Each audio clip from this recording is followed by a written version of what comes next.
houses the ancient Roman icon. As we begin this live broadcast, we see images for those of you following us on television and for those of you following us on radio, diocesan radio stations and radio broadcasters throughout the globe. We can see the crowds of faithful who have gathered in St. Peter's Square.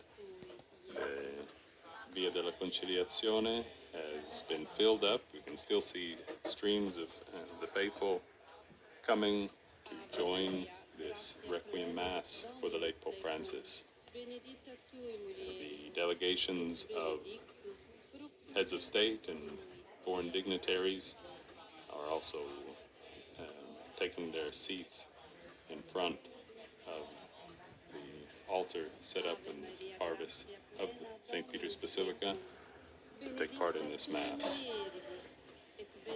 As you know by now, Pope Francis died on Easter Monday, April 21st at 7:35 a.m. at his Vatican residence in the Casa Santa Marta.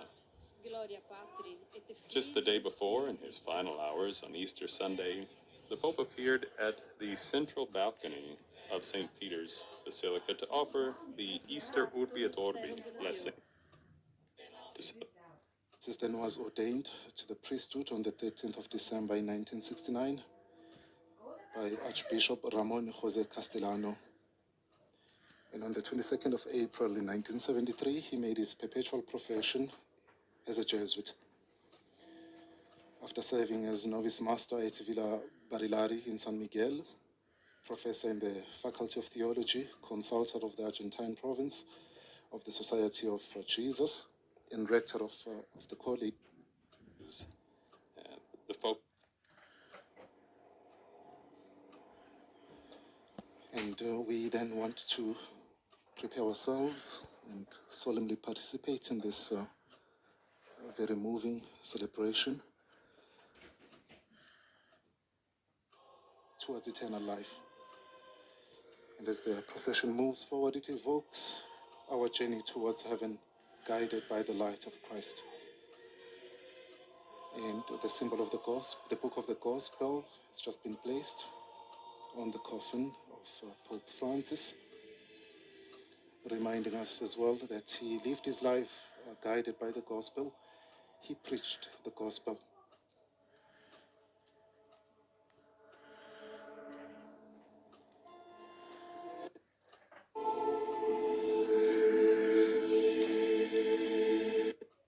Drank with him after he rose from the dead.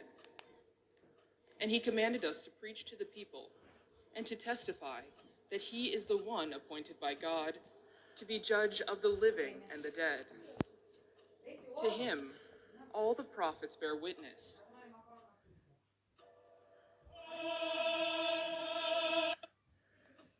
It of Pope Francis touched minds and hearts.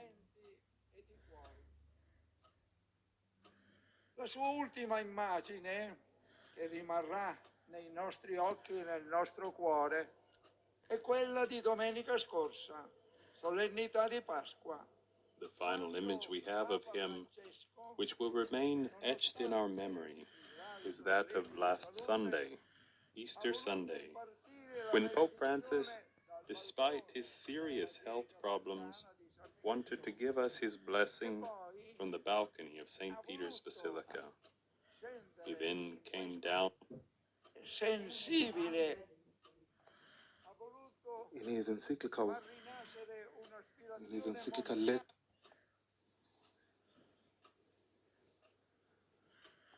And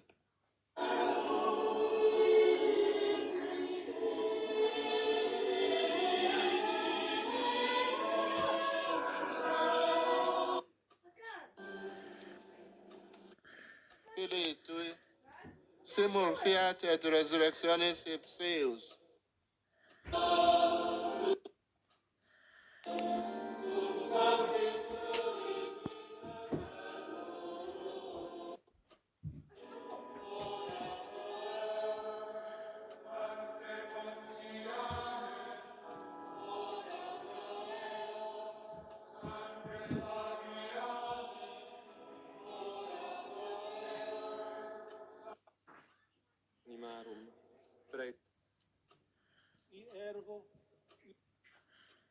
for the good of your people.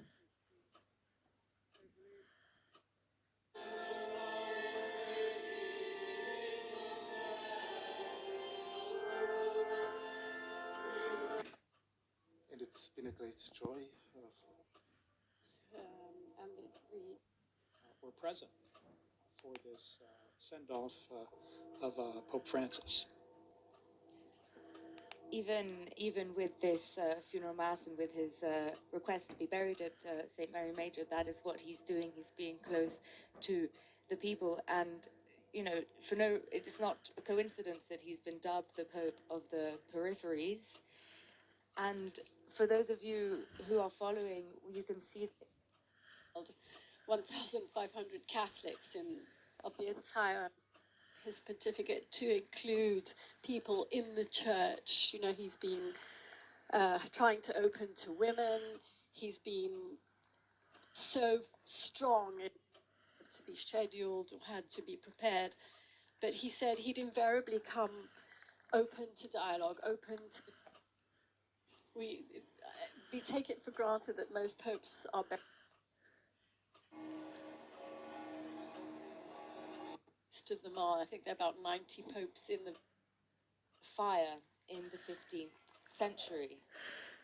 And that was a particularly poignant moment because there was this empty Rome, and Pope Francis was walking down Via del Corso, which, for those of you who don't know, Rome is the biggest, most important street, I'd say, of Rome, which leads from Piazza Venezia, which the Pope's funeral procession has just passed through now, up to Piazza del Popolo. And just these images of Pope Francis walking down this empty street, and History, and it's particularly poignant in this Jubilee of Hope as well, that he is Pope Francis specifically up. being placed in the tomb. But we're going to conclude our broadcast here.